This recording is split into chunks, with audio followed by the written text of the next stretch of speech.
ونحشرهم جميعا، جس دن ہم جمع کریں گے سب کو اکٹھے،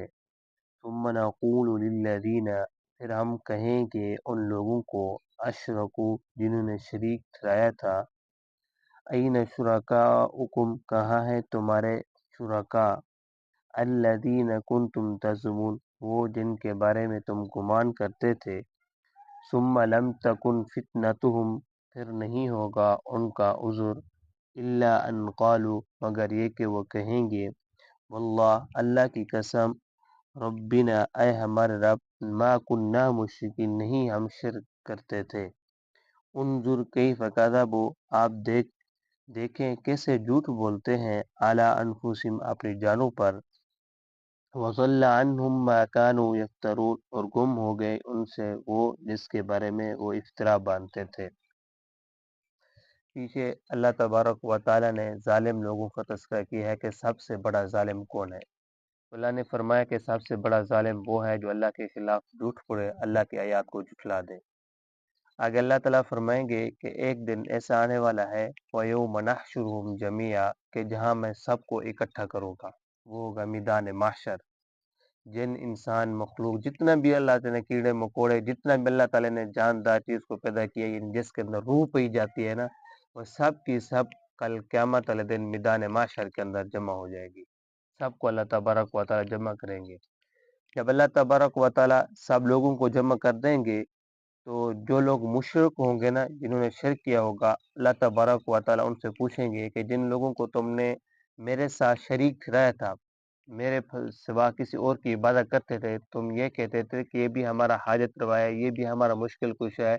یہ بھی ہماری کوئی تکلیف دور کرنے والا ہے، یہ بھی ہمارا یہ درد دور کرنے والا ہے، یہ ہماری حاجت پورن کرنے والا ہے، وہ تمہارے شریک کہاں ہے؟ تم ان کو لے آؤ، میرے سامنے لے آؤ۔ تو مشرک لوگ کہیں گے، ثم پڑھ لیا ہے کہ نقصان دینے والی اور نفع دینے والی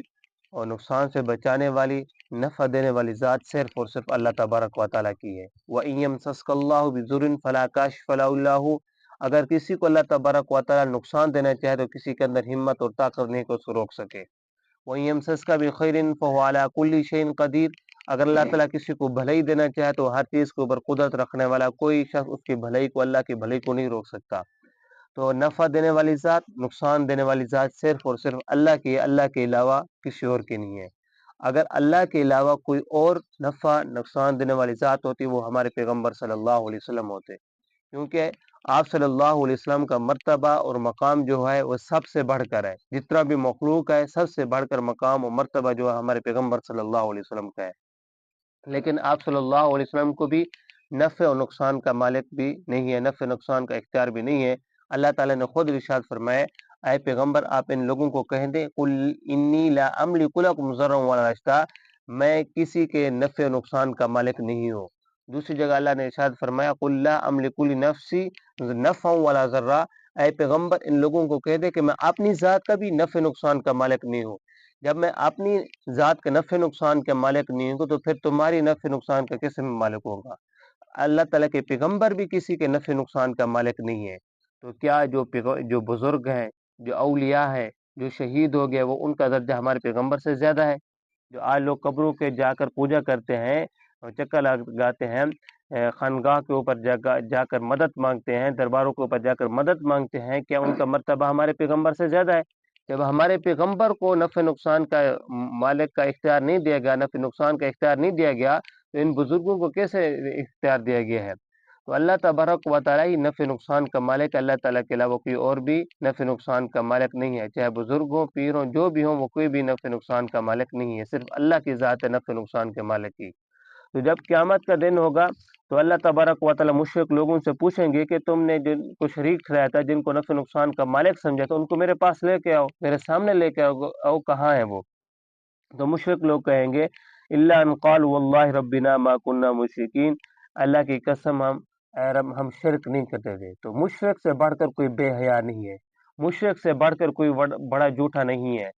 اللہ کی بارگاہ کے اللہ کے سامنے کھڑے ہوگا، اللہ تعالیٰ کہہ رہے ہیں کہ تم مشرک ہو، تم تو شرک کرتے تھے، لیکن یہ کہہ رہے ہیں کہ اللہ تبارک و تعالیٰ ہم شرک نہیں کرتے تھے۔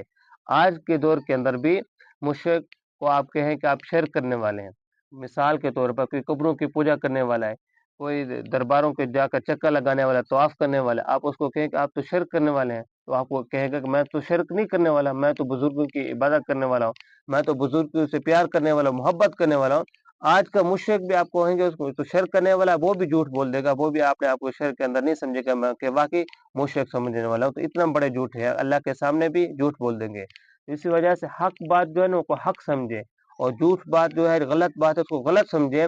یہ نہ کہیں کہ ان کی تعداد یعنی جو غلط بولتے ہیں ان کی تعداد زیادہ ہے اس وجہ سے یہ لوگ حق پر ہوں گے، یہ نہیں۔ ہر دور کے اندر جو حق والے ہیں ان کی تعداد کم رہی ہے، جو حق والے ہیں ان کی تعداد کم رہی ہے، اور جو گمراہ ہے ان کی تعداد زیادہ رہی ہے۔ جیسے کہ آپ صلی اللہ علیہ وسلم کے پاس مشرک لوگ اکٹھے ہو کر آتے تھے، ہر طرح کے فرمولے اور شوشے پیش کرتے تھے۔ ایک مرتبہ آپ صلی اللہ علیہ وسلم کے پاس ہے، آپ صلی اللہ علیہ وسلم کو کہا آپ کہتے ہیں کہ ہم سچے ہیں، ہم کہتے ہیں ہم سچے ہیں، تو یہ کر دیتے ہیں مردم شماری کر لیتے ہیں کہ جن کے ووٹ زیادہ ہوں گے، جن کی تعداد زیادہ ہوگی، سمجھے جائے گی وہ